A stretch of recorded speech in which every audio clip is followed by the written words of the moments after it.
Hi everyone, for those who don't know me, my name is Tyanna Bui and welcome to my channel where you will be learning today how to play the Avatar's Love Song. And this song was requested by these people. I think it's a person or two, but thank you so much for requesting it. I had a fun time learning it and cannot wait to teach you guys.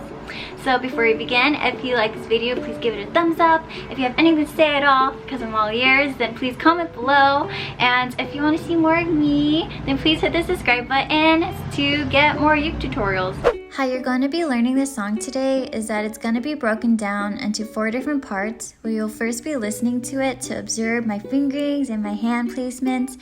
Then we'll start learning it at a slow tempo, medium tempo, then at tempo. I will keep the shortcuts down in the description so you don't get lost and you can go back when you need to. And so I just want you guys to know, don't let this song be something that threatens you to not play it, and let this be a time where you pick up new skills and you develop more muscle memory, so in the future you'll be able to play it a lot easier. So with that, we'll go ahead and begin the tutorial. Okay, so for those of you who are new to my channel, I usually do start with chords, but for this song it's mainly going to be tabs, which would be right here. And then I recommend for you to really just watch how I play it first, so pay attention to my left hand of where the fingering's at, and then also pay attention to my right hand to figure out which fingers are plucking which string. And so here is the first part.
So for this third part, we ended right here. It's going to be a combination of plucking, strumming, and then plucking again.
So for this last part, it's pretty much like the main melody, but we're going to focus on using our thumb for all of the strings.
So I hope you guys are able to play it. I know, it's kind of hard, but if you were like first round, then kudos to you, because I could even learn this first round of me like really looking at the tabs. And so if you weren't able to pick it up so easily, then don't worry, you know, sleep it off, practice again tomorrow, and just do that every day, because really what it is muscle memory, and then sooner or later you'll be able to play it. So I had a really fun time teaching you guys, and until the next video,